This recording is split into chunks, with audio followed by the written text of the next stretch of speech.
Well, welcome back into the changing room at HTO Football. I'm joined by Tom Whitford, as usual. Tom, you well this week?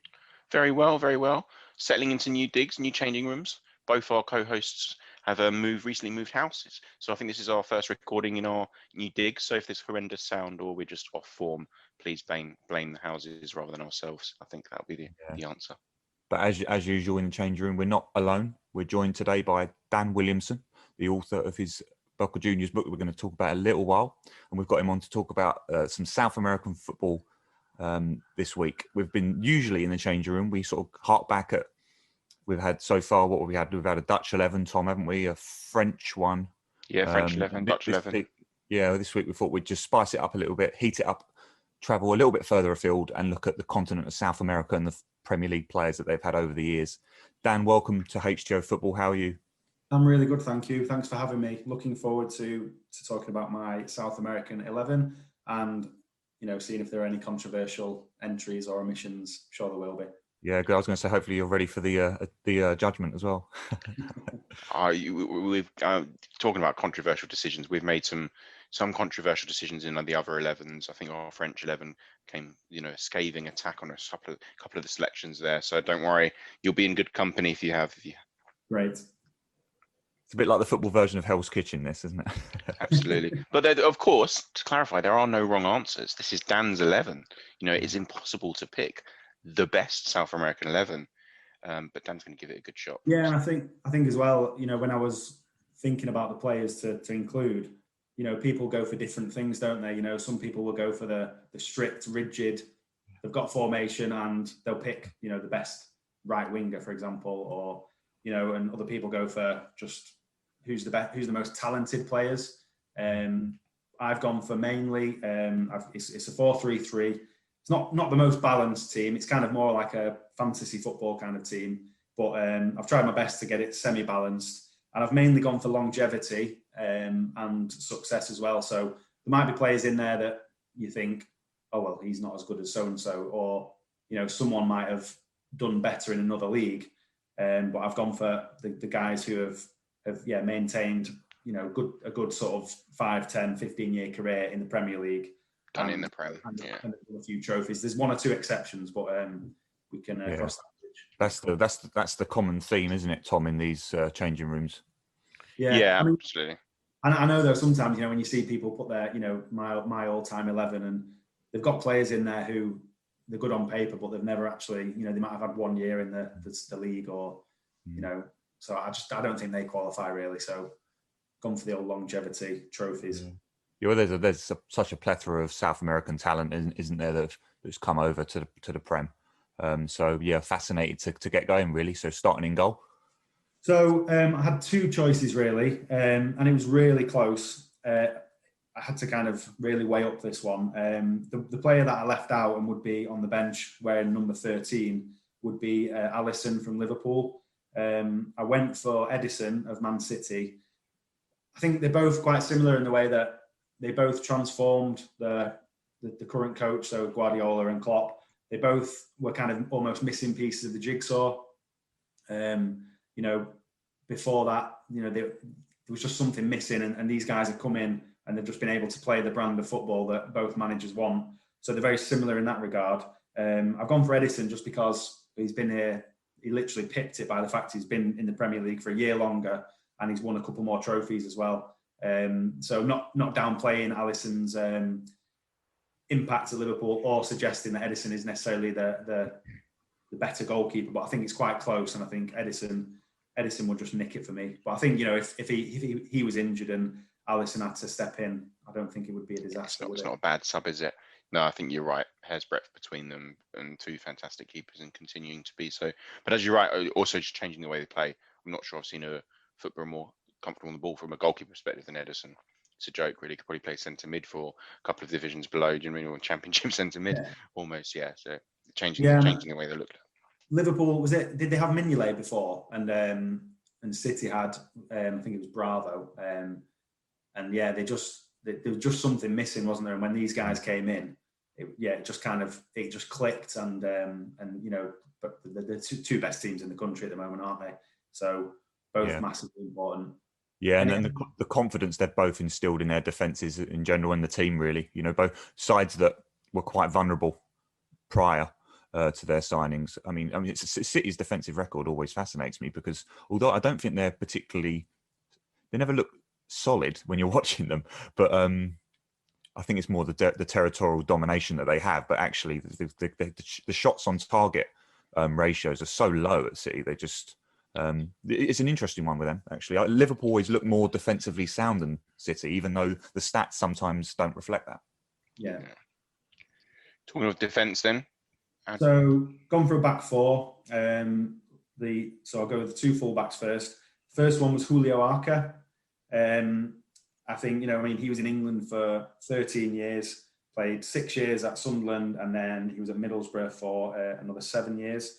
So by all accounts, he's a hugely popular guy in the Northeast. And even after he finished playing pro, he played. I think he played for a Sunday League team for a little while, and he was playing for South Shields as well, a non-league team. I'm not actually sure if he's still playing for them, but I think he's a bit of a legend in the Northeast, and I think as well he's one of those players that probably is quite popular with all the sets of fans, even though he's not, even though he's Middlesbrough and Sunderland, and I could be wrong, but I get the impression that he's popular with all those guys up there.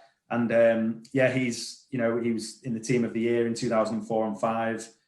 2011 he was voted Sunderland's. In 2011 he was put in the Sunderland all-time 11 in a poll by their official website. So that's quite good. And I think he still lives in the area as well. So I'm going for him. I can't think of too many other left backs, but that's good. Yeah, good argument. And I definitely agree that the non-league venture as well, I think just solidifies it, doesn't it? Really, what a ledge.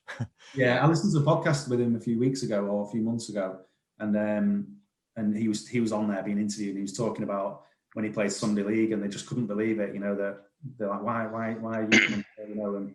And he'd go in the pub afterwards with all the guys, and they were, they just couldn't believe it that he was there. But he went down. I think he said that he was expecting it to be a better standard than it was.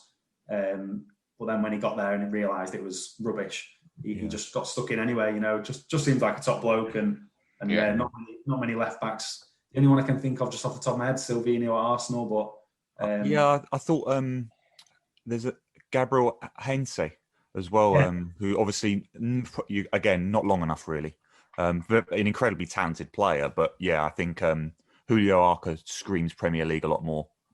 Yeah. But you're right. I think there's probably, and you'll get to in a second, so we won't throw any names out there. But there's probably more options on the other side of the right back. Definitely.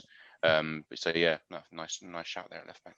So I've gone for Pablo Zabaleta, mainly for Man City, but also West Ham at the end.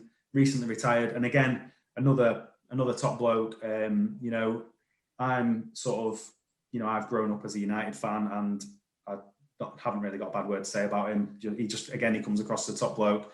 There was a video doing the rounds as well recently on Twitter where he went to visit a fan, a young fan that I think had cancer or something, and he just, he just comes across so genuine. But I mean, aside from that, he's played in the Premier League for 12 years, 58 caps for Argentina.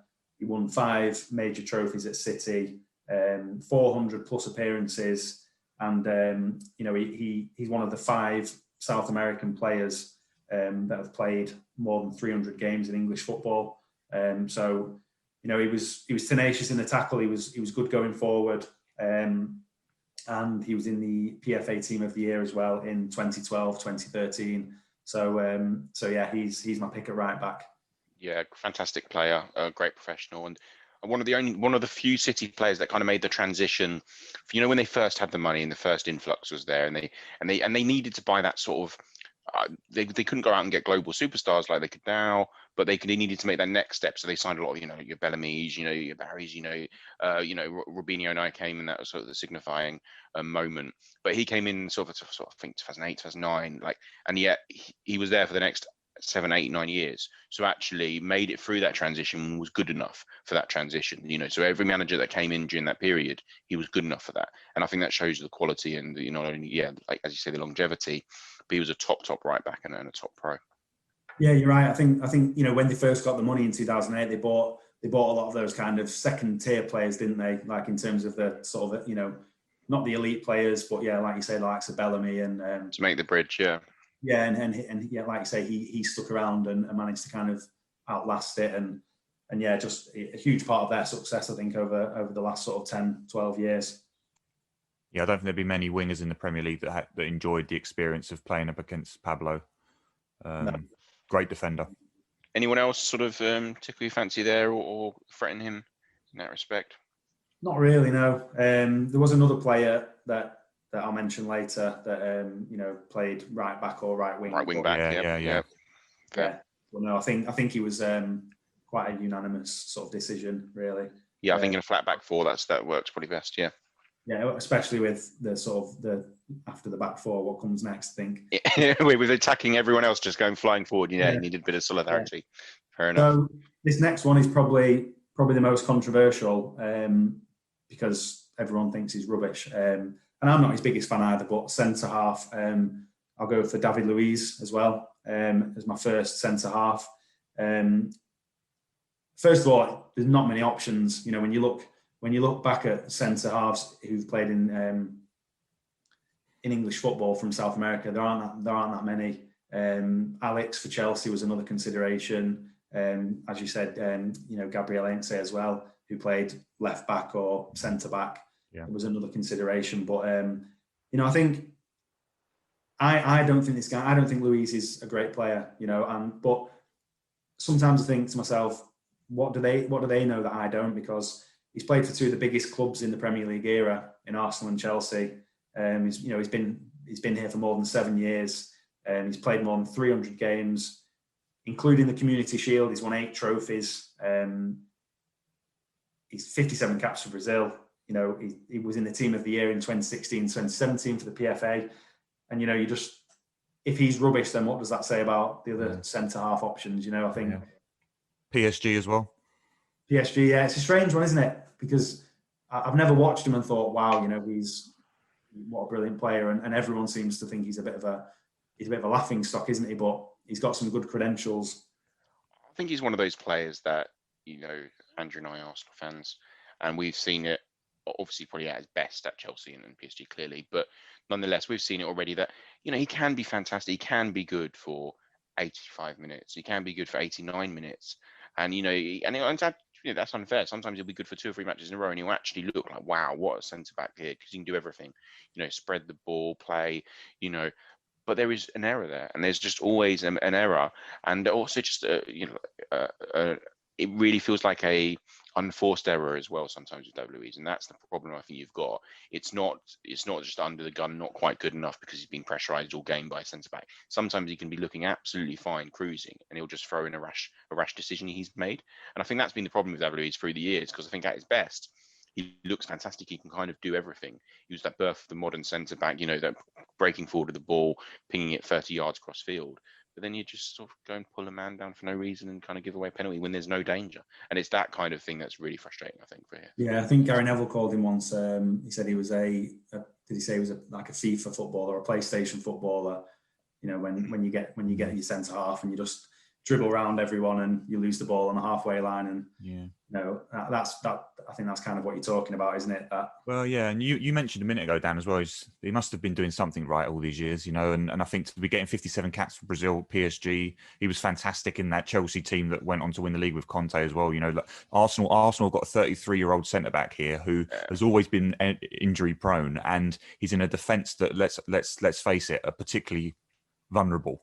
And before he joined Arsenal, I think the year before, in his last season at Chelsea, I think he played quite a bit of football, So, I think the one thing that's slightly blighted misunderstood, I think, through his career is that I think there was never a firm decision when he broke through early at Chelsea before he went to PSG and then obviously came back, whether he was going to be a whole, like a defensive central midfielder or a centre back. And I think that kind of never knowing quite which you were, because I know you flicked between the two, especially at PSG, potentially led to some of those errors, because obviously potentially, because actually, yeah, as Andrew's saying, like at his best, bit of a monster, could do everything, but just had that error up his sleeve. But I think it's a good selection. I think he's a good player. Pundits as well, I've heard quite a bit that, he's best in a back three rather than a sort of back four with two centre halves. So he's probably had to flip between the two, and never really probably found that one spot in the same system that. Yeah, exactly. Yeah, and also like Tom mentioned just a minute ago, is that with the whole DM thing as well, that maybe he's never been around a coach that's maybe persisted with him in that role enough. I wonder what maybe a Pep Guardiola would have done with David Luiz. But yeah, no, you can't argue with a choice just because of lack of selection, really. And I think rather than we won't dwindle too much on David Luiz, but one thing would be interesting to know. I'd love to look at the stats in terms of to know how many consistent partners he had through the years as well, because I think that would really help. Particularly in his latter years, really help. Solidify what you do. If he's a bit rash, you sometimes need. You've seen it previously years with other partnerships. You have one ball playing, slightly more risk taking centre back, and the other one is just going to be there clearing out the lines. It'll be really interesting. We can move on. Yeah, I was going to say who's cleaning up after David Luiz then? So the clean-up man is Fabrizio Colacini. Played for Newcastle for 8 years. He was in the 2011-2012 PFA Team of the Year, and he actually captained Newcastle that year. He was quite, he was kind of known as Mr. Reliable at St James's Park, very consistent. 275 games. He won the championship with the club in 2009-10, so he actually went down with the club. Yeah, exactly. Which I think is always with fans, especially. Definitely. If you do that, then that's quite something that they'll never forget, really. And he was just a constant throughout those crazy Mike Ashley years. I think when he joined, it was not long around about the time when Mike Ashley came in, and as has been well publicised, that it's been a bit of a roller coaster up there, and he was for a large portion of that just a very consistent figure who played under a handful of managers and just always delivered the goods. Yeah, I mean, it's interesting, isn't it? I think Luiz, the one we've spoken about most, is probably the only defender in that back four that's not sort of revered by their fans, really. Yeah. All very much cult heroes, aren't they, the other three? Good choice. Any others spring to mind? I mean, sort of like a more modern day sort of Otamendi. Mentioned Alex a minute ago, didn't you, Dan? Yeah, I mentioned Alex and Gabriel were the other two that really stood out to me. Yeah, Otamendi. Maybe Arsenal have got one in a few years' time. We'll see. Yeah, and also Thiago Silva. He had a bit of a rough start, but he seems to be doing okay. That people are sort of he's kind of settling in, and people are talking about his performances being quite good. So. Yeah, classic example there of someone who's obviously clearly not done it in the Premier League yet. As in terms of actual calibre of player and career, would probably slot straight in if you were just going on name alone. But this is a Premier League. Yeah, exactly. Like I was saying at the sort of top of the podcast, I think some people would say, "Oh, Thiago Silva's played in the Premier League, put him in there." But you've got to put the hard yards in, haven't you? Yeah, earn your stripes. You've got to earn your stripes. Yeah, exactly. Definitely in the changing room. So 4-3-3. So moving to midfield. Ridiculously unbalanced midfield, so just sort of forgive me for that, but just providing a bit of brains at the base of the midfield in front of the back four is Fernandinho of Man City. He's been at the club for 7 years, captained the club before. He's also filled in at centre half as well, so if you really wanted to slot in some more attacking players in your team, you could even put him as a sort of centre half. And typical Guardiola, he likes to play midfielders in centre half because City usually play in the opposition half, so you can kind of merge the two roles. So he's won 3 league titles and a handful of league cups, 320 appearances for City, and again, I think he's been one of those players that's kind of like an unsung hero for City. They don't look the same without him, and there's been a lot of talk that, because he's getting on a bit, that what they're going to do when he's left, or how they're going to replace him. They've got like Rodri, who's been a bit hit and miss. So I think that kind of shows how important a player is when they're coming to the end of the days. Like probably an example from my life would be Schmeichel at Man United. That shows how important someone is when someone is about to leave or someone's left, and you're constantly talking about who will replace them. So yeah, I would go for him. He's a complete midfielder. He can tackle, pass, he's good positioning, intelligent guy as well. So you could play him anywhere in the midfield really, or as I say, in centre half as well. Yeah, top. Yeah, it's a tricky one because obviously with the holding, he's in the holding role. I mean, you've got someone like Gilberto Silva, Arsenal, Mascherano at Liverpool. It's actually not as much of a no-brainer as I thought, actually. Oh, some top players there. Obviously, we haven't heard the rest of the team, but you've hinted that it's very attacking. So I'm suggesting those may not make an appearance, but yeah, some really good players there over the years. So yeah, the two sort of players that would probably be a bit more advanced, and this is probably the one part of the team where it would fall apart in a proper game scenario. So on the right hand side of the two, I'm going for Antonio Valencia.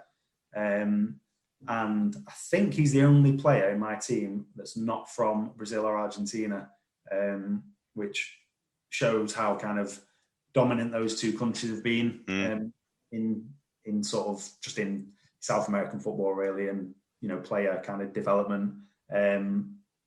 So yeah, talked about before Zavaleta. Valencia obviously was converted into a right back towards the end of his career, which I think is just another plus point for him being in the team. Just to be able to do that so late in your career and to be able to do it well is testament to him. Again, he's one of those players that's not the most glamorous of players, and probably wouldn't stand out to you if someone just put you on the spot and said who are the best South American players to play in the Premier League. But when you look at his credentials, he's a no-brainer. Started off with Wigan, played 3 years there, and then he was at United for a decade. He played like 100 odd caps for his country. He's one of their best ever players. I think he's still playing over there now at the moment.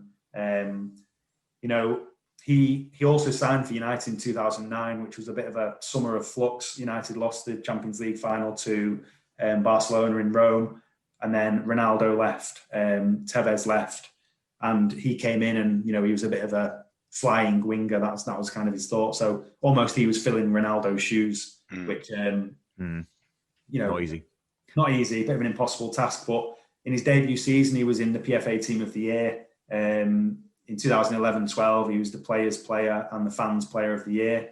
In 2012, he was given the number 7 shirt as well, which is quite iconic at United. Although he later gave it up because I think he probably decided it was a bit too much of a weight on his shoulders. It was Louis van Gaal who converted him to a right back. So I think, like I said, to be able to sort of convert yourself later on into a different position and still do it well and still win trophies, that kind of shows how good he was, really. And in his last season at the club, 2018-2019, Mourinho made him the captain. Someone as hard to please as Mourinho obviously saw something in him. So played almost 400 games in English football, and he won 6 major trophies, 3 community shields. So it's a great career. It's that longevity again that you spoke about earlier, isn't it, Dan? I think we spoke to Michael Cox on the show a few weeks back, and what he mentioned Antonio Valencia was we were talking about sort of positional roles and how they have changed over the years. And he said what he likes about someone like Valencia is you just know what you're going to get. Just incredibly direct footballer, very dangerous with his crossing. No, how he's going to cross. It's just very top player. Yeah, I think one of the things that held him back, and I don't know if this was the influence of Louis van Gaal, was he kind of almost appeared to go a bit gun shy, towards the end of his career, where in his early days he would get the ball and he was not sort of classic old fashioned winger where he would just go outside his marker, try and get to the byline and whip a cross in, and he sort of he became a bit. He didn't look like he ever wanted to beat his man. He would always sort of get to that stage and then turn backwards and pass it backwards, but I don't know whether that was him or whether that was I always saw similarities with Valencia with Willian, but in maybe a little bit more of a defensive, more efficient version. Actually with his movements and stuff. Willian was another player that was under consideration, but ultimately missed out. The other midfielder that I would go for would be, and this is probably the guy who books the whole trend of what I've been talking about. He's a bit of an outlier in my team, and that's Juninho from Brazil. who played for Middlesbrough, 95 to 97. It wasn't a great time in terms of, Middlesbrough went down as well, and I remember, I think it was Elland Road where they went down. And I vividly remember just the sort of images, and I've seen it back many times on Premier League years, him sort of sat on the grass, sort of in tears. And he we talked before about cult heroes. Even though he was there for a couple of years and was with the club when they went down, he's a massive cult hero. And the reason why icon there, yeah, absolutely icon. The reason why I've put him in there, going against everything I've been talking about, is I think he was quite an influential signing. This was kind of 2-3 years into the Premier League era, and he was one of the first major stars that came over that could have gone somewhere else in Europe. He could have gone to the club, and he ended up at Middlesbrough, and it was kind of like a bit of a sea change, really, when the Premier League started moving away from players from UK and Ireland and Scandinavia, but one of the first international signings, and yeah, again, he was just a joy to watch. He brilliant footballer, obviously, but just always played with a smile on his face. Kind of refuted the myth that you couldn't have small guys playing football, and that you needed this English 4-4-2, big strong men. Like just brilliant. Yeah, I think it was like an icon as well, that sort of Merlin sticker book era of players like Juninho and Zola and Di Canio, these players that come over, like you said, with a smile on their face, not this kind of brute force that we're used to over here in England, English football. And yeah, I think Juninho kind of spearheaded that. You're right, it's a good choice. Although I can hear the boos out behind me from Newcastle with Nobby Solano. Dan. Oh, yeah, and also that would have helped your quota of non-Brazilian Argentinians to get Nobby Solano in there. Are they boos or are they saxophone? His famous sax that he used to play, didn't he? So, Yeah, Nobby Solano was probably would have been one that I would have put on the bench, and definitely was under consideration. And he was one of the 5 players that played more than 300 games as well in English football. Another cult hero, another sort of person that you can't really say a bad word about him, and he was a great footballer, wasn't he? So yeah, he was sort of fighting for that shirt, but just had to leave him out last minute. And with a Middlesbrough player as well, like, even worse. Yeah, Newcastle. I think sax or trumpet, but another top player there, and yeah, interesting that a lot of these players are the cult heroes in northeast clubs and sort of north of the country. I think. And I think did Juninho, I think, won in his second spell League Cup with Middlesbrough. I think I'm right in saying that. And if he did, that means that I think that was Middlesbrough's either their first ever trophy or certainly their first trophy for many, many decades. Yes. And that might just swing it over Nobby potentially. 2003-04, yeah. Yeah, so that in that second spell there, and also coming back to a club again, cult hero again. You've always someone who returns. That's a nice story as well. So I think that's another good selection. But there are obviously a few names starting to be missed out. There's a plethora of talent in the midfield area. So it'll be interesting to see your front three. And then we can kind of have a look across that. Another sort of midfielder, stalwart from many years, but a non-Argentine Brazilian, Gus Poyet, that kind of player as well. Sort of more sort of box to box, but sort of all action. There's been some good midfielders in there. You got one of the Invincibles isn't even in there. It's just Silva or Edu now playing his trade as Arsenal's director. But... two of them actually. Yeah, I think this midfield 3 was the by far the hardest sort of part of the team. There were, like I said before, with the centre halves, it was quite easy, and goalkeepers fairly easy as well. But midfielders, I probably listed about 9 or 10 before I started to whittle it down. Yeah. And it was kind of like just fine margins with some of them. And I think as well that midfielders come in all different shapes and sizes, don't they? And they all do different things as well. And I think that makes it harder sometimes. I think you sort of immediately think strikers, okay, yeah, I've got this selection to go from. They're the ones that score the goals. And then in midfield, you've got so many different dynamics, haven't you? Absolutely. So who's this final three? Front three? Front three then. I've gone for the first one of my front three would be Aguero. Really? Yeah, it's obviously a bit of a no-brainer, isn't it? He, what can you say about him? He's one of the greatest goal scorers in the Premier League era. I I'm not sure where he stands on the all-time list, but he must be sort of knocking around top 5. Yeah, it must be. Probably never capped Shearer, but he must be around knocking around there with the likes of Andy Cole and people like that. So longevity again, been at the club 9 years. He's won all the trophies they've won in that time, and he's part of probably the biggest moment in the club's history when he scored that goal in the 93rd minute against QPR and won City there. I think Premier League history probably as well. Yeah, Premier League history. I think it was their first title. It was, yeah. Sheikh Mansour era, and then the first title since late 60s. So you've got to have him in. He's one of those players that when he's kind of fit, which is probably a big thing because he's not always fit. He should have played many more games than he has done, but when he's fit and he's just unstoppable. You get him in the 18-yard box and give him half an inch and he'll rifle the ball into the back of the net. Yeah, that shift and then just low back lift. Yeah. Pinging into the net. Like there's almost been no one better, not in my memory of the last 20 odd years. Just that, as you say, back to goal, can spin on a sixpence and then rifle it in. And I think, I don't know the stats off the top of my head clearly, but his goals to game ratio must be phenomenal because he has missed a lot of football over the years. And yet, but also he's not one of these players that he can have a bit of a spell out and he'll come back in and he'll just bang 2, 3, 4 goals. It's not like, he's been out for a while, it'll take some time to get back into action. No, he's always lethal, no matter where he's been. And it's a fantastic player. Yeah, and I mentioned as well, like Fernandinho, Aguero is another one that, you hear on the sort of radio talk shows about that, he's not going to last forever. He's 30, he'll be 33 before next season starts.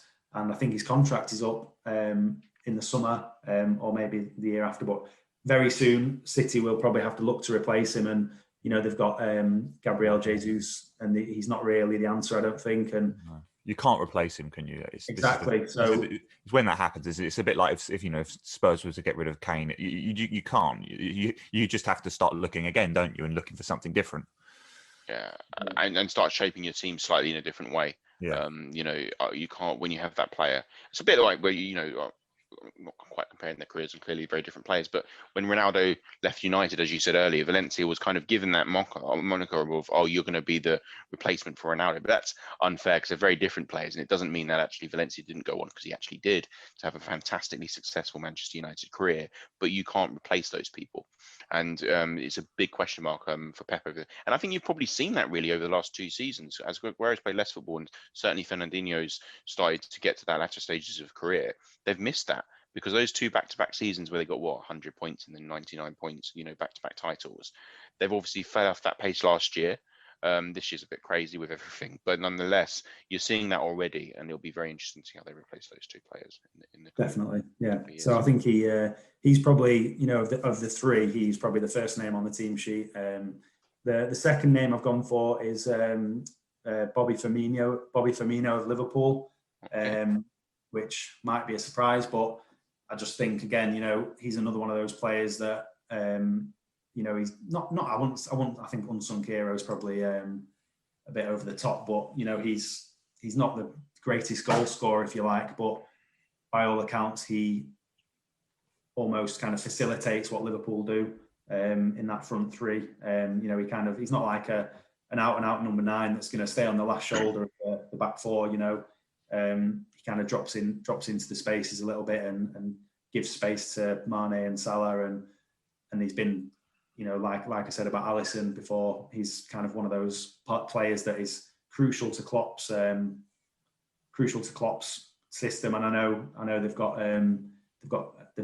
signed a new player, and he's kind of taking a bit of the plaudits now. But I think that Firmino, over the last 5 years since he's been at Liverpool, has been one of the best players in the league, and he's won the league, part of that long-awaited 30-odd year wait, Liverpool had, and won the European Cup as well. So I think I'd put him in there and maybe say it's a bit of balance in there as well.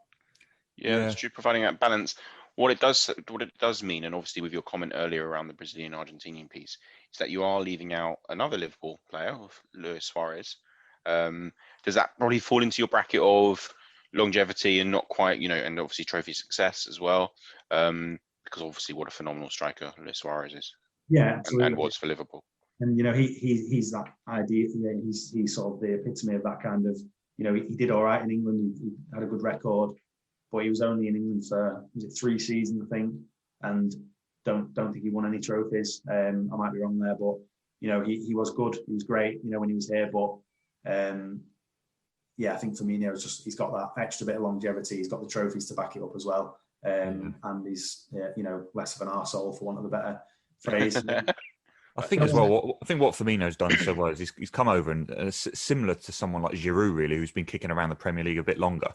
Is that when you're not banging in goals at the ratio of someone like a Kane or Aguero, you're obviously doing a lot more for the team that people don't notice. And I think that's what Bobby Firmino does. I mean, you could even argue that he's people are starting to coin the Bobby Firmino position, aren't they? Really, Liverpool, Lacazette's been playing it at Arsenal recently. This kind of number 9 that almost sits deeper and allows the 2 wingers to sort of bomb on behind them. I do think though with the team that you've picked, it's an interesting one with Firmino, because I wonder in another side that plays differently, is he as effective? It would be interesting to see how he played in your team if they ever get the chance to, because Salah and Mane. It's perfect for Firmino. Whereas they're playing alongside maybe an Aguero and whoever comes next, who knows? But yeah, I mean, he's been integral to Klopp's success. And I think what we can't underestimate, and none of us are Liverpool fans, but what we can't underestimate is the role that those players have played in Premier League history, i.e. Liverpool winning that first title in 30 odd years, and as good a player as we said Luis Suarez was, as good a player as Philippe Coutinho, who obviously didn't make it into your midfield three either. These are top South American players, and he played in teams with people like Steven Gerrard, clearly not South American, but top players. They didn't manage to do that. And actually, for all of Bobby Firmino's detractors around, well, does he get enough goals as being a striker? He has helped enable this phenomenal Liverpool side that we've seen over the last couple of years, and obviously a side that romped to the league title last year. So, and he's a big pivotal part of that. And as Andrew alluded to, it's sort of expediting that new trend at the moment of those 2 wide forwards just, completely raiding the opposition. And without him in the middle, they're pivoting that. I'm not sure that's possible. So, and every time Liverpool nick the ball and create a chance from it, it's usually down to Firmino. I mean, he's the springboard of that press, isn't he? And to be honest, for someone who doesn't get enough goals, he's still always bloody scores against Arsenal. His scoring record against Arsenal is not too bad over the years, which is annoying me. Anyway, moving on to the last. Yeah, position. For someone, if he got 35, 40 goals a year, you'd think, well, he's going to be caning it against everyone. But he doesn't. Yeah, he suddenly always pops up against us. But anyway, as Andy says, move away. Talking of Arsenal, another player who just missed out and would probably be on my bench would be Alexis Sanchez. Obviously, stunk the place out at Old Trafford, but I think he had a good spell at Arsenal, and I just felt he missed out, by sort of not a lot really. I used to be a big fan of his. I mean, he like I say, he wasn't great at Old Trafford, but going back to sort of when he played for Udinese and then he was at Barcelona, wasn't he? And then at Arsenal, I thought he was brilliant to watch. He was kind of he seemed like one of those kind of hard-working South American footballers that would just be constantly in your face, but then when he got the ball, he could play as well. So an unfortunate career for Alexis Sanchez. I think a player that on his day, at his absolute best, I can't think of many better players in Premier League history. I mean, in terms of, I wouldn't say he's the best, but as in he'd be completely up there. But I think there was that 3 years, wasn't there, in a row where he didn't literally have a break. It was like Copa America, World Cup, Copa America, and I think that probably didn't help really. And now, I mean, he's at Inter, isn't he, doing okay there? But yeah, shame really. A couple of FA Cups for Arsenal, obviously scoring in the final as well. So yeah, a very good player, and for Arsenal, our best player for probably 2 years running, 2 seasons running. Easily, yeah. So and a match winner in a big way. But you're right, probably not of the longevity, certainly, of some of the names we've mentioned today, and also obviously didn't win a title, which would be interesting. Of your 11, I think that many did. I'm not saying all of them, because obviously you've got Janino, etc., but many did, and he obviously didn't, unfortunately for us as us fans. So last on the team sheet then. He'll be on the bench anyway, and in this era of squad rotation, he'll get plenty of games. So the last name I've gone for is Carlos Tevez. He played for 3 different clubs, and I think I think he's one of those players that is probably one of the most colourful players in the history of the Premier League. You know, in terms of kind of Premier League, the Premier League years show that they have on Sky. You know, he's always going to feature because he always kind of seemed to have something going on. You know, that first season with West Ham, when he kept them up. Well, people say he kept them up, don't they? It's probably a bit of a stretch, but you know, he was in that last few months of the season, he was pivotal, and then came the controversy with Sheffield United, sort of, you know, suing West Ham, and you know, him and all his dodgy third-party ownership. But yeah, he, even to this day, with West Ham fans, he's still a massive cult hero. Even though he was only there for 1 year and they were languishing towards the end, bottom of the table, he's a massive icon there. And then he moved to Old Trafford, and 2 years there. And again, it was kind of the third-party ownership kind of sullied his time there. And I think that's what also played a part in him leaving and going to City as well. It was all just a bit confusing, a bit complicated, and just a bit more effort than it was worth, really. But in the 2 years at Old Trafford, 2007, 2008, he won the league, won the Champions League, beating Chelsea. And then the following year, he was in another Champions League final, which came off the bench in Rome as United lost to Barcelona. But, you know, 2 years at a club, 2 Champions League finals. And I think until the whole thing with City happened, he was, again, a massively popular figure. You know, talking about Alexis Sanchez, you know, he was kind of that player who anyone who's watched Tevez will know in his early days, he was just, you know, he would run all day. And if you're playing in a back four and he's playing, you're not going to get a minute's rest. But when he got the ball, he could do great things with it. So absolutely, I think that's a really good point you just made about that we wouldn't get a minute's rest. I think of all these strikers we're naming, I imagine as a defender, Tevez would be one of your nightmare ones. He just literally at you all game, on your heels, you know, enough nastiness, not quite as far as nasty, enough nastiness like bites there, but equally not a dirty player, but just enough bite.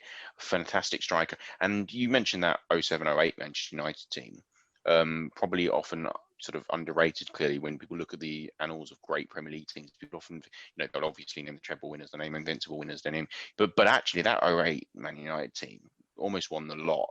Certainly won, you know, the big double in terms of the Champions League and the Premier League. And you always get that photo, don't you, of that Man United attacking force at the time, which was like Tevez, Rooney, Ronaldo, you know. But was Berbatov there as well? Berbatov, yeah. Yeah, Berbatov, like, what? Well, yeah, he came halfway through Tevez's 2 year spell. And I remember at the time, I couldn't believe it really, because Berbatov kind of came in and was almost taking his place a lot of times. And I was just like, I can't believe this, because for me, Berbatov is nowhere near the player that Tevez ever was. I think it might have been Ferguson's kind of way of, like he did with Veron at the early part of the 2000s, almost trying to change the way the team played and having that kind of mercurial figure, you know, who, you know, had a great touch and could bring others into play. But yeah, Tevez for me was always 100 times better than Berbatov. And but yeah, I think he played less and less in that second season. I mean, he played 51 games, but it was more off the bench. And Gary Neville, I've read Gary Neville's book recently, and he said that he felt that Tevez kind of downed tools in that second season. So, but yeah, again, what he won there in that short space of time was, you know, you couldn't really have asked for a better 2 year spell. And then he goes to City. Wins it all again, yeah. Yeah, wins it all again. You know, the controversy with him going to City and, you know, the welcome to Manchester banner and, you know, again, something that's probably quite iconic in Premier League history. He goes there 4 years and, you know, wins a lot really, apart from the European Cup, but goes there, wins a load of trophies and is a popular figure there. And he's still going now. You know, he's still cracking on at almost 37, you know, winning trophies and scoring goals. So yeah, I think he's a no-brainer in my 11. Yeah, great pick. I mean, I wouldn't say he's probably a Premier League god, but he's definitely a Boca Juniors god, right? Absolutely, yeah. So as you know, I've written a book about Boca Juniors, Blue and Gold Passion, and he's probably up there in the top say 5 of club icons. He's had three spells at the club. First of all, when he was a youngster, he broke into the team as a teenager, and then before he went to Corinthians and West Ham, he won a hatful of trophies then. Came back for a second spell in 2015. After he left Man City, he went to Juventus for 2 years, and he always said that he wanted to return to Boca Juniors before he was fat. That were his exact words. And he was true to his word. He just won the double with Juve, and he was a free transfer, 31. He could have gone anywhere. Loads of clubs across Europe were after his signature. So it's not like you see with some players, they go back to South America when they're late 30s and they want just a swan song. He went back when he was not at his peak, but he was still sort of 90% of his capacity, and was true to his word. Went back to Boca, and he won. I think he won another double in 2015 towards the end of the year. So he effectively won like two doubles, or at least 2 league titles in 6 months as well. And then he went to China. There was that well publicised year in China where I can't remember what it was, but he hardly ever played, and it was worked out at something ridiculous, like $600,000 a second or something like that, or $600,000 a minute on the pitch, what he earned over the year. Went over there just down tools basically, but he returned to Boca, and I remember when he returned to the club, it was he looked like he was finished really, for want of a better expression.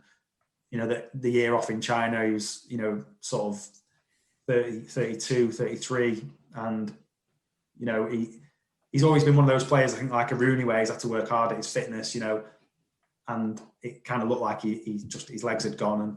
But anyway, he spent a lot of time on the bench. But then at the start of this year, Boca had a presidential election. New board came in.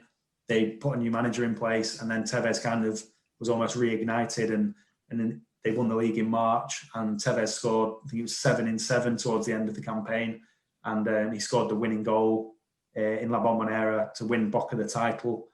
And it was quite a good occasion. I don't know if you remember seeing any of the images, but quite apt now as well, because they played against Gimnasia, who Maradona was managing, and they did like a sort of presentation to Maradona before the game with a plaque with a shirt with his name on, and the fans were singing his name. And that was, I think that might have been Maradona's last game as a coach, because obviously COVID hit and everything. And quite an apt way, I think, for Boca to go and win the league, with what happened later on and Maradona's death. And Tevez was scored the winning goal in that, and he ran to celebrate, jumped on the fence behind the goal, and it kind of mimicked a celebration he did when he was first in the team in the early 2000s. So it's kind of like full circle. I saw a stat as well recently that said that he scored a goal in the Copa Libertadores, which I'm sure everyone listening knows, but is the Champions League equivalent in South America. And he became the oldest player as well as the youngest player to ever score in that competition. So, if we talk about longevity, then, you don't get much better than that. Yeah, that's a nice stat to have. And I think a top player and a worthy place in your 11. I don't know if listeners missed it there in Dan's fantastic discussion of Tevez, but you did mention your book. So Dan's written a book, Blue and Gold Passion, A History of Boca Juniors. It'd be great if you could just give us 2 or 3 minutes on where that came from. Your passion for the club, sort of what inspired you to write the book, and obviously a little bit about what it is, other than what's on the tin, which is. Well, I've been. I kind of started to fall out of love a bit with sort of Premier League football, English football. Not fall out of love, but I just started to, about 10, 15 years ago, just explore other kind of leagues and things like that. And I always had a soft spot for Boca, because just because Tevez was a favourite player of mine even before he went to Europe. Maradona, Riquelme. The stadium is just iconic. The shirt, the blue and gold shirt, is one of the most iconic shirt designs, I think, going really.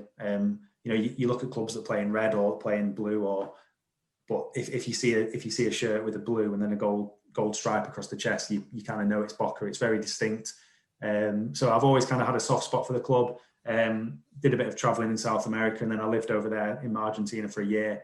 When I came back, I started to write about football. So I wrote for a few websites and did podcasts and wrote in a few magazines. And a couple of years ago, Boca played River, in the Copa Libertadores final. It was quite a sort of, yeah, it was quite a infamous two-legged affair that was, got worldwide headlines. And just about that time, I was toying with the idea of writing a book, and I looked on Amazon and realized there was nothing out there about Boca Juniors in English.